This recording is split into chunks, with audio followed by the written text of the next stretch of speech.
Before we begin, a word of caution. This episode contains the tragedy of gun violence and suicide. The underview is committed to honest storytelling about our place, and sometimes that means that those that we interview share the unthinkable stories of tragedy that they have endured. I would ask that you please take care of yourself as you listen.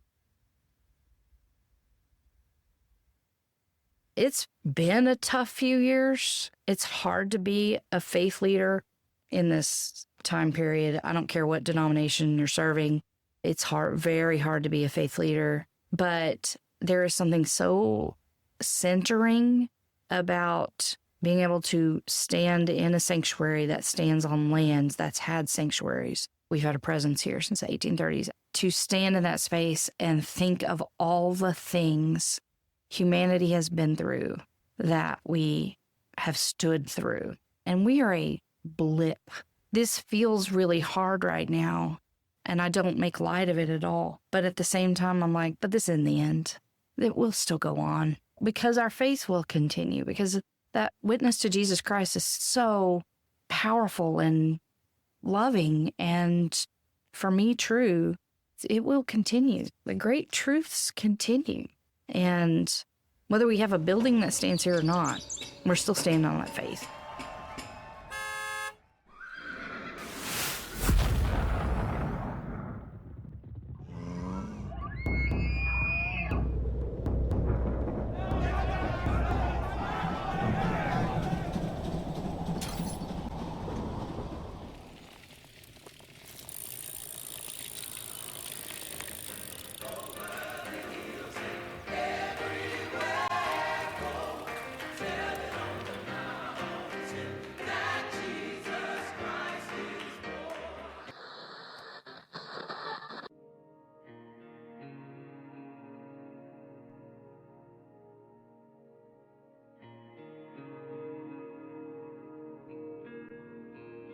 You're listening to The Underview, an exploration in the shaping of our place. My name is Mike Rush, and today we are continuing Season 3, The Faith of Northwest Arkansas.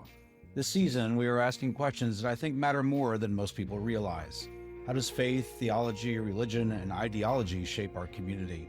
We want to understand how faith leaders view their role in the shaping and forming of Northwest Arkansas, and how what is taught on Sunday becomes a part of our public life on Monday. We are tracing 4 movements this season: what was planted here, what holds power, what is breaking apart, and what is emerging. And we are learning that some of the most interesting stories live in institutions that are old enough to have been a part of all 4. Today, I'm sitting with Reverend Dr. Michelle Morris, the lead pastor at First United Methodist Church in downtown Bentonville. I want to give you a little bit of the history before we get in, because it matters for what you're about to hear. The first Methodist circuit riders entered Arkansas around 1815. They were preachers on horseback carrying saddlebags and Bibles, covering hundreds of miles of wilderness trail to reach new settlements that had no churches and no pastors. The Fayetteville Circuit alone covered more than 100 square miles. A circuit rider would preach at noon in a cabin, sleep on the ground, and ride to the next settlement the next day. By the time Bentonville was being settled in the early 1830s, the Methodists were already here. First United Methodist Church was organized in 1832. 4 years before Arkansas became a state. It's one of the oldest institutions of any kind in Benton County, and it has been on the same corner in downtown Bentonville for nearly 200 years. The story of the Methodist Church in America is complicated. It is split over the question of slavery, over exclusion and inclusion, over and over. In 1844, the denomination fractured into North and South, and here in Bentonville, the church that had been on this corner since before Arkansas was even a state chose the southern side. The 2 branches would not reconcile until 1939, a century later. And then in 2022 and 2023, the United Methodist Church went through yet another fracture, this time over the full inclusion of LGBTQ plus people, and over 100 churches in Arkansas left the denomination. First United Methodist Church Bentonville, they stayed. So their tradition continues today with lessons learned. That is a nearly 200-year arc, from accommodation to resistance, from one side of the moral question to the other. And it raises something I want you to hold while you listen. Can an institution change? Not just survive, but actually become something different than what it was? And if it can, what does that require? What does it cost? And what does that tell the rest of us about whether the institutions we are building right now are capable of the same thing? We also want to hear what you're thinking and what you're wrestling with as you listen to this season. There's a send us a voice message button on theinterview.com. We'd love to hear what you have to say about your own faith community, what you're hearing from others, or maybe the absence of what you're not hearing. All right, we have so much to work through today that we've had to split this conversation into 2 parts.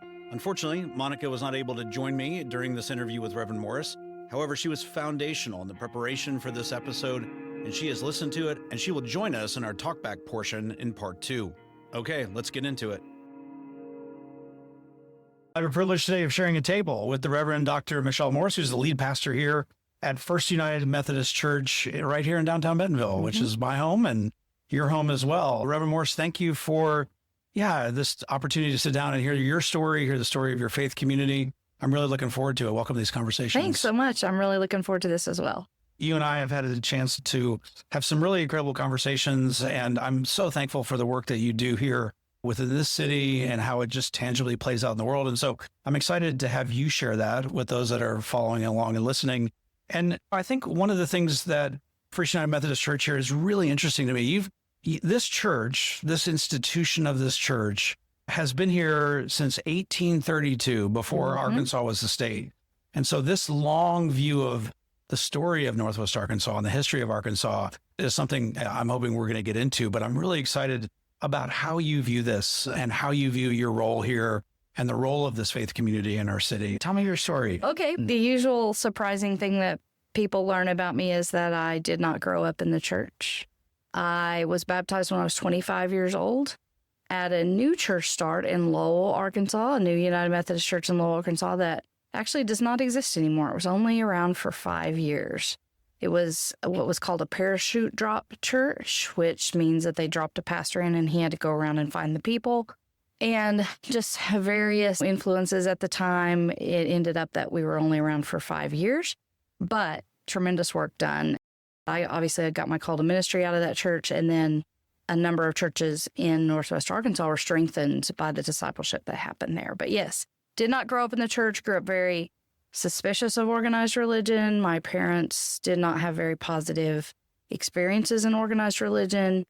And I always call myself the heathen project of my friends. It wasn't that I was out there causing trouble or getting arrested or anything like that. I just didn't go to church in the Bible Belt. And so I was everybody's invitation when they had to invite a friend to church. So I saw a lot of different religious traditions, and I was most intrigued by Methodism, in part because of open communion. I had experienced that, and that was the first church that told me I was okay to come to the table, even though I wasn't baptized, and that really stuck with me. But it would be, like I said, years later before I would finally make my way into church. And I did so honestly because I married a Methodist. And we needed that. He was an engineer and I was an English major. We needed something in common, so we decided to try church. And we struggled to find a church in the area where we connected. But this new church start was actually being founded by my next door neighbor from growing up. Her husband was the pastor appointed up here. So that's what got us connected. And then my call to ministry story, what was interesting about joining that church was I was one of the few people. Methodists are not very well known for knowing our Bible very well. We're known for commitments to social justice and to faith, but if you ask us to rattle off biblical passages, we're not so good at that. We know stories. We don't necessarily have vacation Bible schools that make us memorize whole chunks of the Bible. But I had read the entire Bible cover to cover, and I'd done so out of defense because I'd been going to so many churches that were telling me all kinds of things, and I finally wanted to know for myself what the Bible said. So I had read it. And from age 13 to 16, I made my way through the King James Bible, believe it or not. It's also why I'm really good at reading Shakespeare. But anyways, and at the end of that whole journey, I loved God. I loved the Bible. I was not sure about the church. But anyway, so we became members of this church. And I was, like I said, one of the few people that had read the Bible. So I, within 3 months of joining, was leading a Sunday school class. And then because we were the fifth family to join, we were automatically on church leadership. And so I like to say that God let me poke around for a long time about my call to ministry. And then once I made it just a tiny bit of step forward, God said, all right, here we go. I was baptized at 25, called to ministry at 27. And my call to ministry is actually a Northwest Arkansas story, because I worked for the University of Arkansas, and I was working on a master's degree in comparative literature. And it was the first day of classes in 2000 at the U of A. I was waiting for John Locke to come teach my class. He was the advisor for comparative literature, and it was the flagship class for comparative literature. And as I was waiting for him to come teach, a freshman ran into our classroom and said the police told me to get out of the building or get in a classroom. And everyone started speculating. And most people were saying that it was probably a bomb threat. But I had been in Kemple Hall for 3 bomb threats. People call them in because they don't want to take classes. So I'd been in for 3 bomb threats, and I knew they always evacuated the building. I knew you didn't have a choice. So as soon as he said to get in a classroom or get out of the building, I knew we had a shooter in the building, which we did.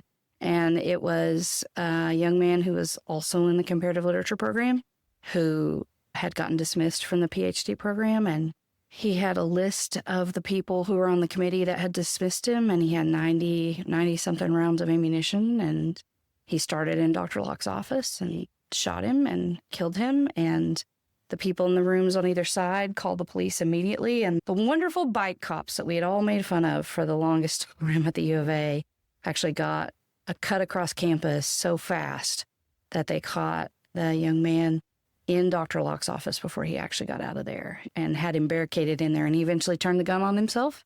In the meantime, though, I was upstairs watching the building get surrounded by yellow do not cross tape. And I was on the side of the do not cross tape you're not supposed to be on the side of. And eventually we got escorted out of the building, and I found out it was my professor. And I, of course, thought, had he been, James Kelly was the young man's name, had he been 15 minutes later, he would have come to our classroom. But I didn't deal with that. A lot of that, I just pushed it down. We weren't so good about talking about PTSD back in it was year 2000. And it wasn't until months later when I had a student come in my office and threaten me, and he had to be escorted from the building, that all of that rushed back. And I went home that day from work and told my husband that I was not going to ever leave the house again. I was so afraid. But I decided I was okay to go to church. While I was at church, all of the fear and rage just unpacked. And I was in the choir area, I was in front of everybody, and I always described it as throwing the gauntlet down with God. I threw the gauntlet down and told God that God had to get down here and explain to me why these things happened. Now, I wasn't saying it out loud. I was praying it. I was weeping. The whole church knew something was wrong. No one, I don't even think the pastor knew what he was preaching by the time things were done, because it was so distracting having me up there coming apart. Everyone just surrounded me when church was over. And then that night I went to a disciple Bible study, and everyone they gave me the space, and I told them about all my fear. And I had cousins that went to Columbine. It was the early days of school shootings, but it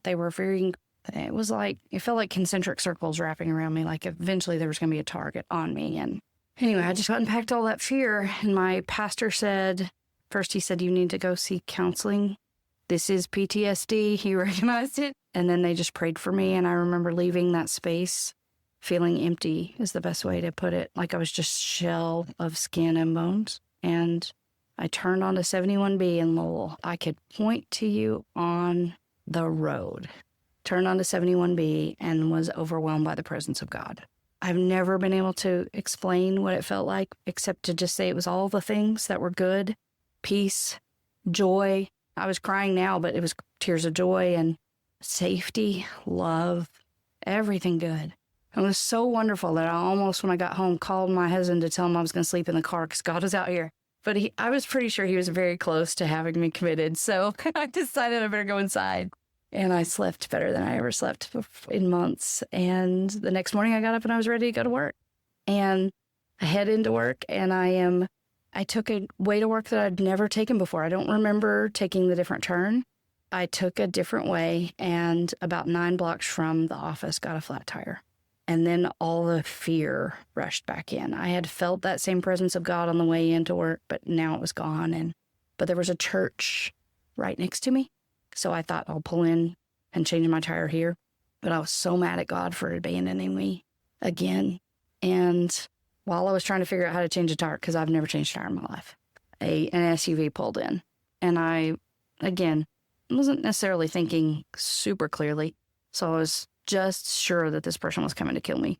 And then I saw a man get out and come around to my car, and it was my first crush from junior high school. And I said, "Hey, Doug." He said, "Hey, Michelle." He said, "Do you have a flat tire?" I said, "I do." He said, "Do you need some help?" I said, "I do." So he starts changing my tire and telling me all about his life and all these things going on. And then I said, "Did you see me?" And he said, "What do you mean?" I said, "Did you see me? Is that why you pulled into this church parking lot?" He said, "No, I work at this church." And I thought, man, Doug is about the farthest away from anybody I'd ever thought was working at church. And that's when I heard a voice say, "No, you are. But you asked me why these terrible things happen. And I will tell you that there's no good reason. There's no reason that's going to take away your pain and your fear and your hurt and your anger. But you know what my peace feels. Come and work for me and bring that peace to the rest of the world." And so that's when I knew I was called to ministry. And I've served churches in West Memphis, and I had 2 churches in Fort Smith, and I worked for the conference offices. I served the church in Conway, First United Methodist in Conway. I call myself the ghost pastor of Conway because I was only there from July of 2020 to June of 2021. So most people, because it was the pandemic, only saw an apparition of me on the screen. And then I got appointed here to Bentonville in 2021. So it's a little bit like coming home to be back in Northwest Arkansas. I would first say just thank you for sharing that story. Just sitting across the table and watching you tell it feels like I can watch you go back to those moments. I'm curious, this call to ministry and its change in your life. Yeah. As you look back on that from where you are today, what do you draw from that? So many things. It significantly shifted my identity. We talk a lot about ordination. We're in a tradition that we consider ourselves still in the apostolic line of succession. Some people don't consider Methodists in that line. That's a whole other church argument. But that line goes from Jesus laying hands on Peter all the way down to each person that's ordained. And we consider ourselves within that line. And that's tremendous to be. We have a traceable family tree in that sort of sense, right? And so we move into that identity of the people that are, ordination is talked about as a set apart state. So the people who are set apart to serve God. And I often say it changes your skin. It makes you into this person. I tell people, it doesn't matter when I retire, I'm still an elder. I'm still ordained, which means that if I came across someone who really wanted to have communion, I could do it on the street, or if they wanted to be baptized. One of the things they say to you when you get ordained is take thou authority. And so I have that authority. And I know one of the things that's important to talk about especially in relation to my story is how do you find yourself at home? So United Methodists serve at the whim of the bishop. The bishop tells you where you're serving, which means the bishop also tells you where you're living, at least what community you're living in. And so how do you understand home in that space? How do you understand community? How do you understand identity? All tied into that. And obviously my identity is in Christ, but my identity is also in this call. And one of the most powerful things for me about the Methodist Church is that we are what's called a connectional system. So Methodist churches don't see ourselves as an island unto ourselves. We see ourselves really connected with other United Methodist churches, and that exhibits in a lot of ways. But one of the more significant ways is that we may share pastors. I've served all of those churches, and so I have especially in churches that have parsonages, I've lived in the same homes as many of my colleagues. And even though we didn't live in the same home at the same time, it's like the family home that you pass down to each other. And even if we aren't serving a place of the parsonage, you're passing down that community to each other. And so it creates a sense of care beyond our city. It's a care since I could serve any United Methodist church in Arkansas. It creates a sense of care of this whole state and those churches because they very well may be my home. And how I take care of them how I take the care of the town that I'm in now impacts the person who follows me. And it also impacts how I honor the person that I followed.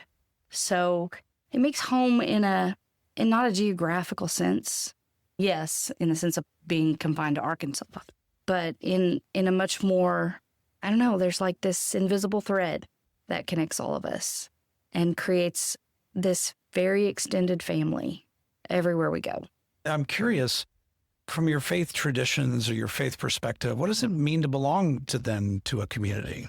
To a specific community, it's an interesting thing to serve as a pastor appointed to that community because we are supposed to disconnect, break off the relationships with the people when we move. That we are handing that people off to the person who is following us. And that's become much more complicated in our current day because we don't actually unfriend people on Facebook. But we do have this, and different pastors respect these boundaries a little bit better than others. But we have this understanding that at most that first year that you're gone, you'll just do a thumbs up on people's posts. And you won't post a whole lot you won't get up in their business because you have handed that community off to someone else. And I will say that is one of the first time you do it, the first time you move from one community to the next, it's almost traumatic because you literally go from one day, like I literally went from one day loving the people of West Memphis and being so deeply ingrained in their life. I showed up when their babies were born. I buried their grandmothers. I walked them through family crises. We laughed together and cried together and fought with each other, and just like family does, right? And then the next day, I have to turn around and do that for the people in Fort Smith immediately and let completely go of the people in West Memphis. But at the same time, that's so tremendously powerful. And I think today, in a day where we divide up over so much, to have that call and that assignment and that expectation that you will walk in the door and love this people. And there's no exception to that, right? That is what you're called to do, and that's what you will do. And that is such a powerful sign of God's love. And I'm not saying we do it perfectly. It's very awkward. It's awkward for us, and it's awkward for parishioners. But the sign that it sends that this is what we do. We are now alongside each other in light. It instantly builds community. There's an expectation that the role comes with community, right? I really don't do this in isolation. I don't sit in a room and pastor no one. We are called to be present in people's lives. My first week here, someone was in the hospital dying, and I sat with her and heard all of her anxieties and her fears and everything. And I sat there for 4 hours. It turns out it was a screw up on medication, and she is alive and kicking and one of my church leaders right now. But I have been here less than a week, and I'm into this intimate, holy place with her. It's such a powerful thing for us to remember. We divide over so much, and it leaves us feeling really isolated and lonely and afraid, and there's no one there for us. And to be able to be a representation of God's love and say that's not how it has to be, and to expect that there will be community is, I think, an important thing. Maybe one of the more powerful things that those of us that are called into this space do these days. That's such a different understanding of how community should be formed, can be formed, maybe, like culturally, as I think about it from maybe my perspective. Mm-hmm. I've been told how community is supposed to work. What does it say about a congregation and a faith tradition for you to have the freedom to move into those kinds of spaces? And what does it say about a congregation that understands community in a way that is just the way it's going to be? Yeah. No, it requires tremendous trust on the part of the congregation too. And so sometimes you're walking into very messy space, or this is one of the Methodist Church, the United Methodist Church does quite a bit to try and reduce the kind of abuses that can happen We have to go through pretty extensive psychological testing and interviews, and we have background checks, extensive background checks, checking our credit, all these things to try as much as possible to make sure that people who are put in the pulpit are as healthy as can be, but life happens. And so some colleagues make it past all of those and they're just slick. And I have certainly served churches that have been taken advantage of by some real snakes, in all honesty. And it's always amazing to me, churches that have been through something traumatic, like a pastor has had multiple affairs or one who's embezzled from them or something like that. Both of those I have served churches where that's happened, that they will still trust a pastor. That's a very powerful statement too. I think we get so focused these days on our own perspective. And I think it's shaped by our world. Netflix tells me what I'm going to, and shapes down to it. The algorithm, the all-powerful algorithm is narrowing my field of vision so much that it's feeding my own perspective and not as much exposing me. I have to be so deliberate to go out and find other sources that don't feed my usual understanding. That the world is really teaching us to focus down on our own comfort, our own ideas, our own reflections, our own perspectives. And this whole system that I serve in pushes against that so hard. When a church is getting a new pastor, they fill out it's, as we affectionately called it, is March Madness in Methodism. Right now, this is the season when people are finding out whether they're being moved or not. And in our conference, it goes from about the beginning of March to the end of May. So it's an uneasy season for pastors. But so the churches fill out a profile, but they can't always get exactly what, and nor is it necessarily the wise thing for you to give a church exactly what they want, right? And yet we all agree to this. We agree to try it at least and see if it works. And sometimes it does and sometimes it doesn't. But at least we're still trying. And that involves some level of letting go of what your preferences are.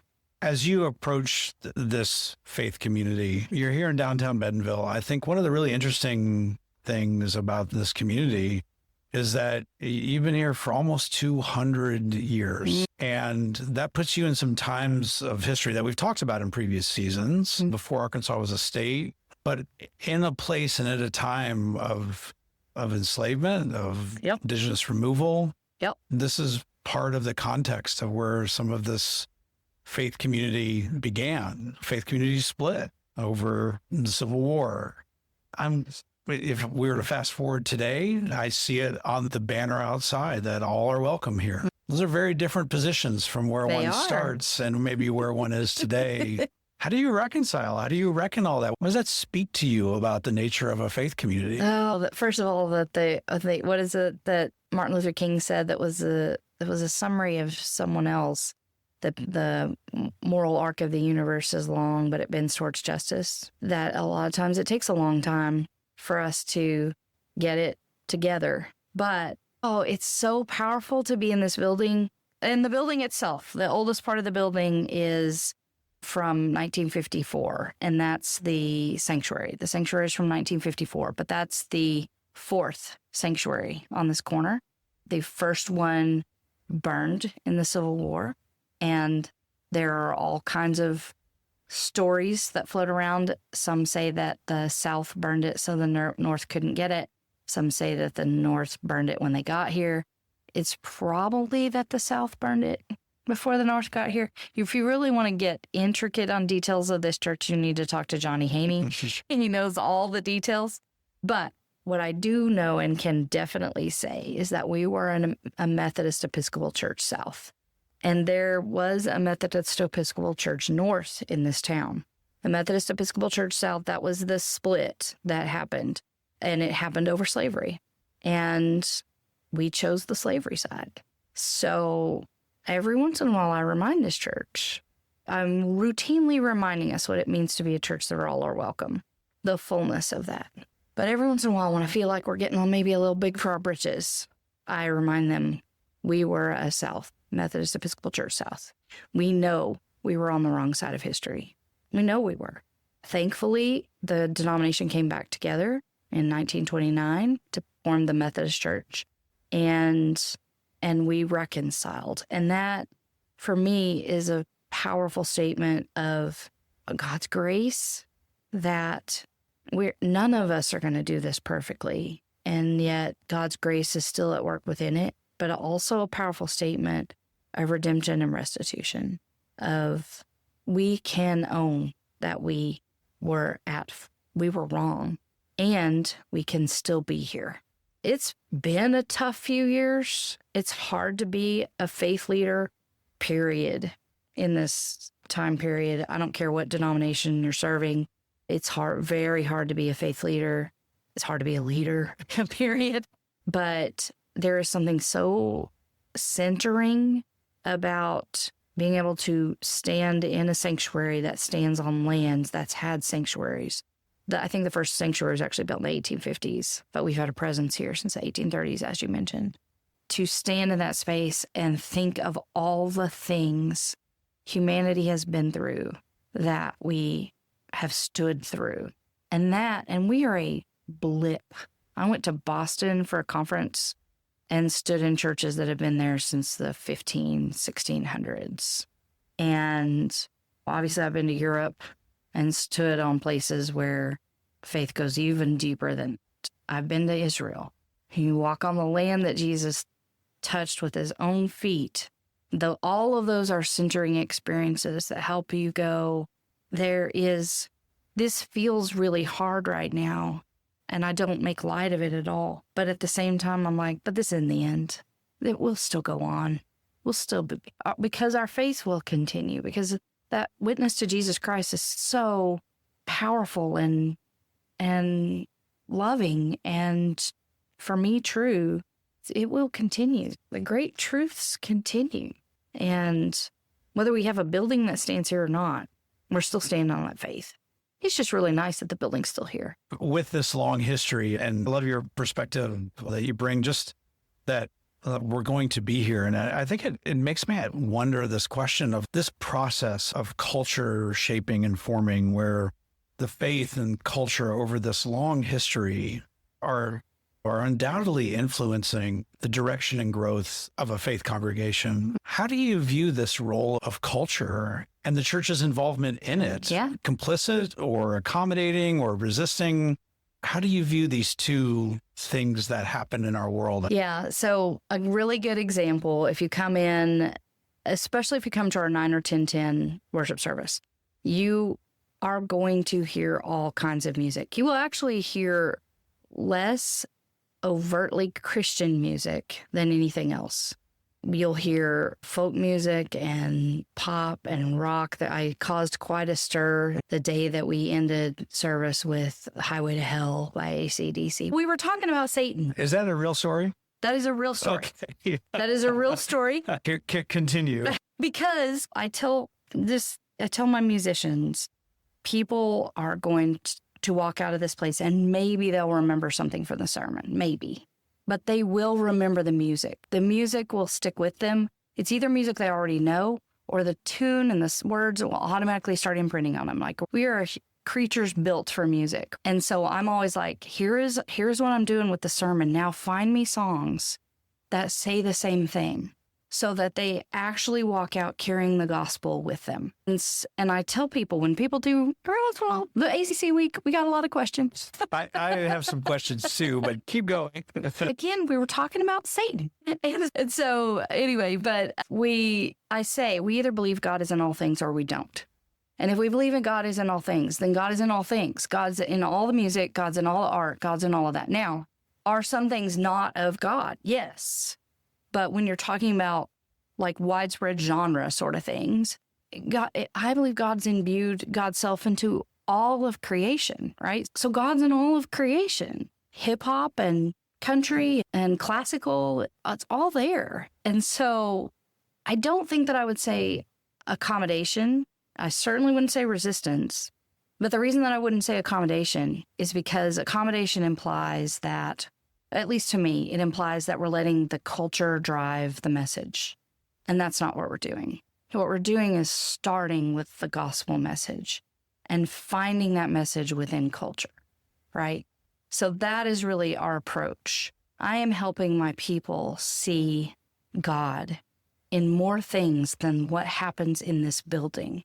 If we can find God to this building, or we can find God to one radio station, then that just doesn't, to me, that makes us decide who God is. And that's idolatry. As soon as you do that, you've made God into your image instead of the reverse. And so for me, I want my people to walk out of this building. I want, of course, for them to have encounter God here in this space, but I want them to walk out and encounter God everywhere they go. And so what I'm trying to do is help them see it in as many ways as possible. I love hearing that, because I feel like this is my own story, and I'm want to apply this to anybody else, but I feel like I've grown up in a place where I've been told that to be cautious, to be careful of culture, that its influence can be this thing that maybe in some ways has always been portrayed as having more power maybe than the story of Jesus. And how do you reconcile that? Yeah. Or maybe that's the wrong question, because you have reconciled that. Help me reconcile that understanding of this idea of going into a world with that kind of view that God is there. I'm going to find that presence. That's it. You got to go in with the perspective in place. If you go into culture wandering, I'm just hearing culture, I'm just being influenced, I'm just receiving, I'm not thinking about it, then you're letting the culture shape your worldview, right? If you go into culture with that lens on, where is God in this? Then when you encounter something, you're coming at it with a critical eye and I don't mean like you're going to be judgmental. I mean that you're going to be reflective. Is there anything of God in this space? For me, when I listen to music, I always ask myself three things when I hear a new song. Could I sing this song to Jesus? And I know that sounds a little bit cheesy. Like if you're a fan of South Park, they were like, oh, you can turn any song into a Christian song. You just replace baby with Jesus. But could I sing the song to Jesus? Could Jesus sing this song to me? Which that is incredibly powerful. Some songs that come to mind, like She Will Be Loved by Maroon 5. That is a powerful Jesus singing to me song. Oh, I'm getting a little choked up thinking about it. And then the third question I ask is, would this fit somewhere in the soundtrack of the Bible? So like the example of AC/DC. Okay, that's not where I thought you were going, but keep going. But like the example of AC/DC, we were doing a series on heroes and villains, and we were taking a Disney villain or hero and pairing it with a biblical hero or villain. And we did the Lots of Love bear with Satan. Lots of Love from bear from Toy Story and Satan were paired together. He's, by the way, very much a satanic figure. They get thrown into the fire pit and all of that. Anyway. Oh, I'm following you. I'm a huge Toy Story fan. So keep going. That's right. So we were comparing those two, and that song, Highway to Hell, talks about the choices that you make determine the direction that you're headed, right? So we had framed up this whole thing about Satan and what Satan does and how Satan tries to draw you into that space of temptation, right? And how Lots of Love Bear did that too, right? Set up this kind of whole image of what it could be. And it turns out it was a whole false story, right? And that AC/DC song actually fits really well to raising that question. So I did have a parent catch me later that week, and he was upset. He was like, my daughter walked out singing that song. And she said, I'm on a highway to... And then she stopped and looked at me and said, can I say that word? And he said, let's talk about why you're singing this.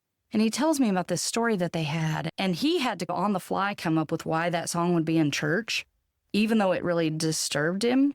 And so he tells me this whole thing. And I was like, what an amazing conversation you had with your daughter. And he goes, yeah. And I said, don't you think that's what I meant to happen? He goes, oh. And so I always am looking for those things that can tell the story in a different way. And so for me, it's not about going into culture unprepared, right? And it's not about handing over the reins to culture. It's about, I am going into culture expecting to find God and expecting that sometimes I won't. But if I don't go with that intention, then I'm easily captured. to maybe take it a step farther, as you go into culture with that perspective, how does that change your view of people and neighbor and the people we run into day to day? That's our spiritual struggle right now, because so much of the noise of culture is telling us to divide. And so much of the noise of culture is telling us to make assumptions about each other. And so much of it is trying to make one issue such a hard line that you cut everybody out that doesn't agree with you on that hard line.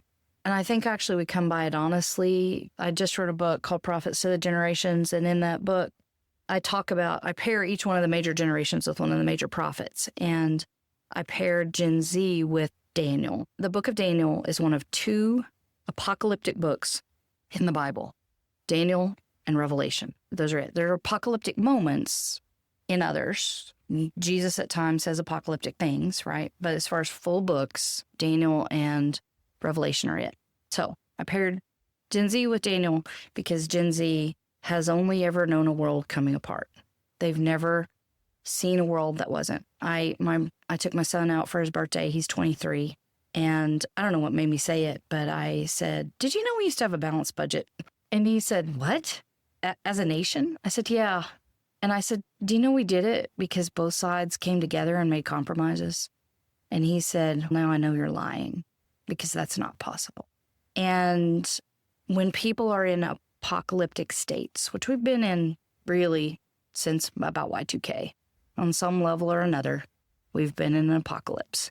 When you're in an apocalyptic state, you become very defensive. You become very protective. And so it's a time when you do draw hard lines, right? So the world is creating that environment for us. But as people of faith, we can't give ourselves over to that reality. And so I want to push back to my call. When I was sent here to Bentonville, I don't know what this congregation's made up of. I don't know who they are.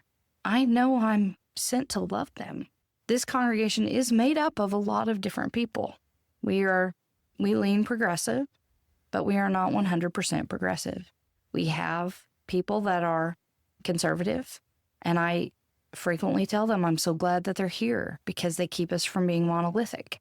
We have people who absolutely object to the LGBTQIA, they would call it a lifestyle.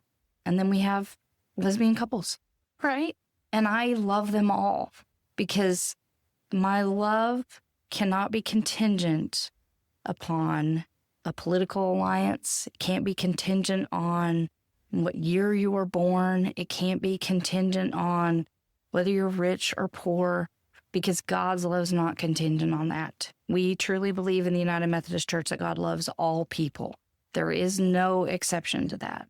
And so if I'm not called to be God in any way, shape, or form, but I am called to represent that reality. And as a representation of that reality, as much as I can, I have to live that reality. So when I go out into culture and encounter other people, I have to try. I don't always do it perfectly. Some days I'm not even remotely close to perfect, but I have to try to lead from love instead of leading from a place of being guarded or leading from a place of assumptions even. I'm going to make them. I'm human. I have this, sometimes go to the Bella Vista rec centers and too many conversations in the hot tub that make me crazy. But they are also good for me because they remind me it doesn't matter. I still am called to love these people. I do not have to love their ideals. I do not have to love when they hate. And I can set down moral guides, especially as a faith leader. But when it comes to how I treat other people, it has to drive from love first. And then the other things work themselves out from there.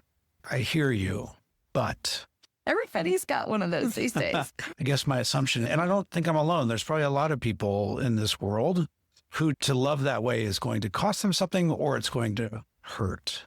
How do you approach, or why do you approach what that looks like in other people, knowing that there's likely a cost?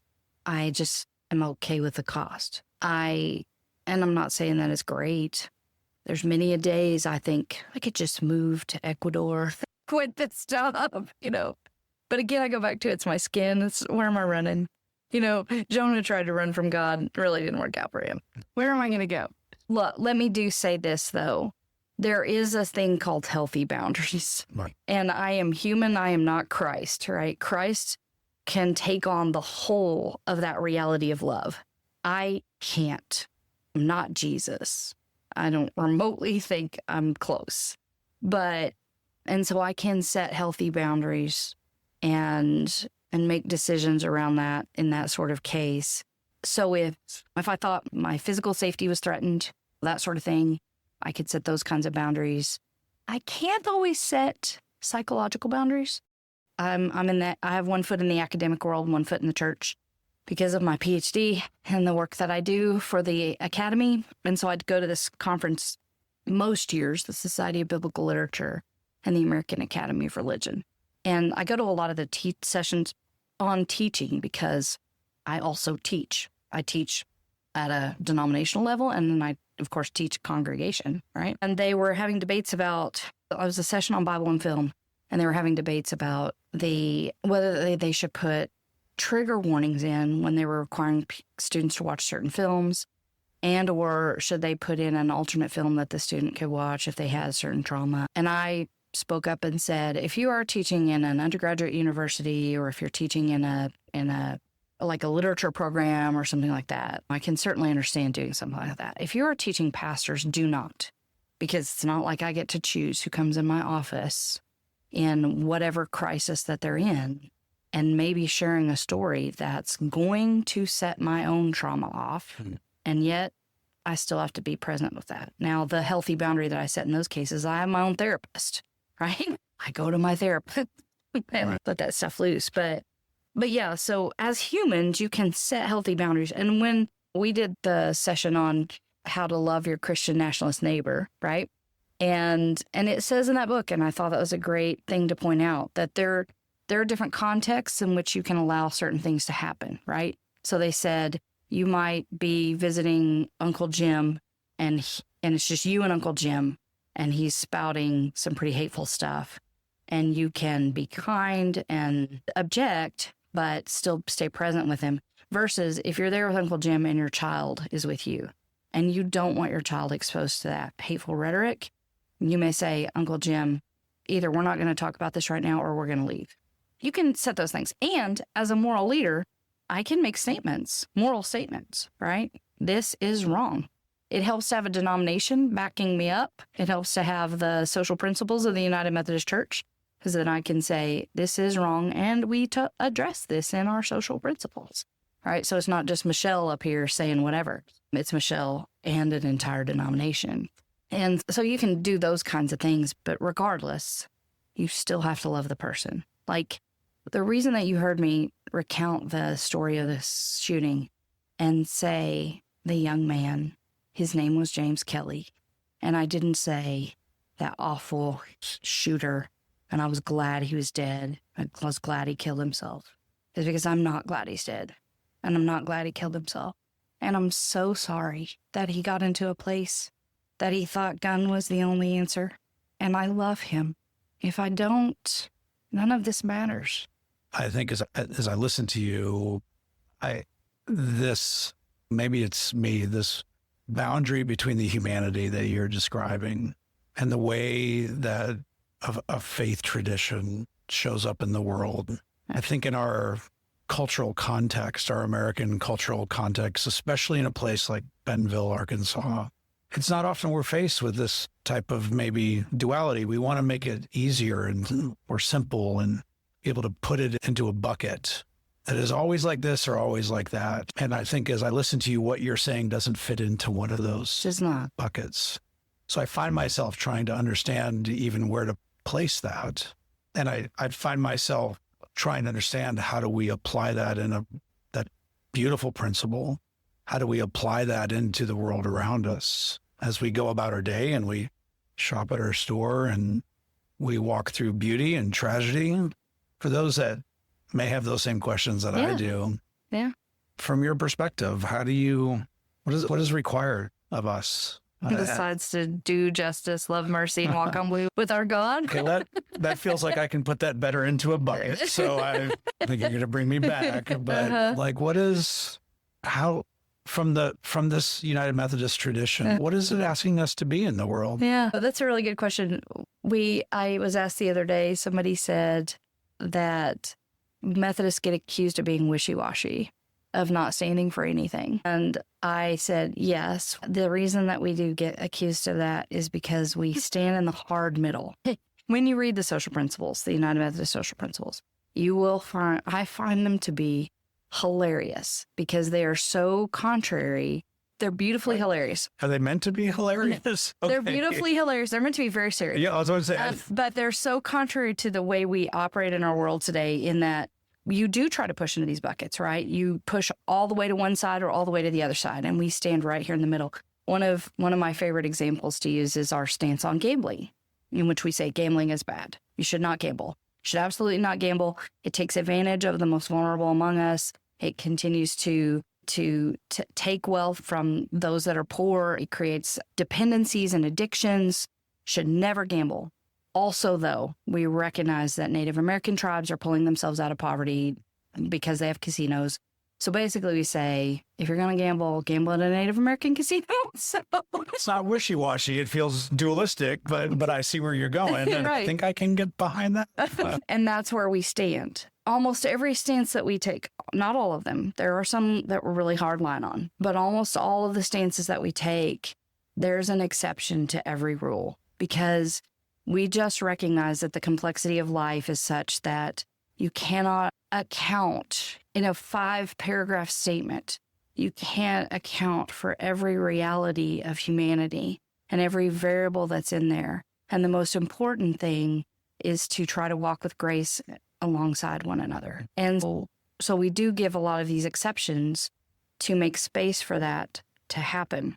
So I just owned when somebody said, you sound very wishy-washy. I said, yes, we do sound that way, but we're actually incredibly principled in that space.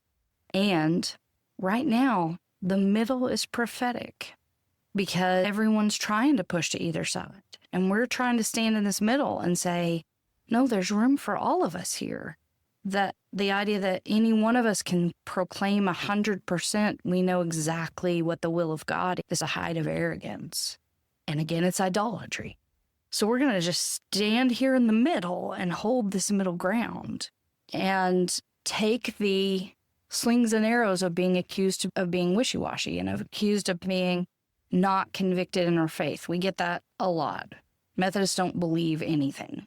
And we are what's called a non-doctrinal faith, which does not help that label. But the reason that we are non-doctrinal is that we do not require that you sign a statement of faith that says you will adhere to these things. We do have things that we ask you when you're baptized and when you join our church. They are pretty generic affirmations of Christianity. And that really drives from our founder. John Wesley believed that we were fighting about a lot of things that really in the grand scheme of things didn't matter, and that we should extend charity to one another and recognize that the differences that we have are okay, that's the window dressing, and that can be switched out. We did talk a little bit before this. I wrote this book called Gospel Discipleship, and I wrote it because I was assigned to be, I used this when I worked in the conference offices, and I was supposed to develop a discipleship pathway for every United Methodist Church in Arkansas. And I explained to the bishop that he had brought me here from a 2-point charge in Fort Smith. For those of you that don't know what that means, I served 2 churches at the same time. I had a 2-point charge, and I said that 2-point charge was, those 2 churches were 2.5 miles apart from each other, formed within 1 year of each other, made up of the same demographic of people, and I could not successfully do the same thing at either church. And that made me think there's not just you couldn't make a checklist and run that down. And so I was working with 20 different churches on their discipleship pathway, and we were studying the last words Jesus speaks in each of his gospels, and noticed that they were all different last words, which is interesting because you'd think people would really pay attention to the last words. Like, last words are very important things. When you're getting ready to leave on a trip, you say, I love you. Don't forget to feed the dog. Those are the things we want you to remember. And here were these four gospels shaping where Christianity was going to go, and they don't agree. And what I realized was that you could look through the lens of the last words and see four distinct understandings of discipleship. And then once I understood that, not only could I help people understand what their discipleship was, but I also came to realize that denominations have distinct understandings of discipleship. And that allowed me to respond with a lot more charity to the other denominations around me who see things very differently than I do, and who structure their churches differently, have different theological assertions, all of those things. They're all being faithful to the Gospels. It's just leaning into one gospel over the other. So the Gospels themselves invite us into a place with a lot of diversity. We tend to try to make them all say one thing, and they say four distinct things. What we should focus on are where they actually agree. And those things that they all agree on are pretty core to the Christian faith. And we can hold to those and have some diversity of expression collectively on that. And Methodists happen to be the part of the Christian witness that holds to the middle. It's who we are. So I don't know how to be anything otherwise. All right, well, that's where we're going to pause for part one of this conversation. We heard Reverend Morris share her story, her call to ministry that came through the worst kind of tragedy, and the story of her tradition that has been splitting and reconciling over moral questions for nearly 2 centuries. She walked us through what it means to belong as a Methodist pastor, what it means to be handed a community and told to love them, and what it means to lead a church that chose the wrong side of history and refuses to pretend otherwise. Part 2 is next, and we get into what the church is doing right now, the housing crisis, and why the lead pastor of one of the oldest churches in Bentonville lives in an RV, their work towards the Faithful Foundations program, and what it would mean to put affordable housing on church-owned land. We talk about Christian nationalism, the Jesus of the gospel versus the Jesus of culture, and what Reverend Morris calls the prophetic middle, and what it costs to hold that ground. That's next time. Thank you for listening, and thank you for being the most important part of what our community is becoming. This is The Underview, an exploration in the shaping of our place.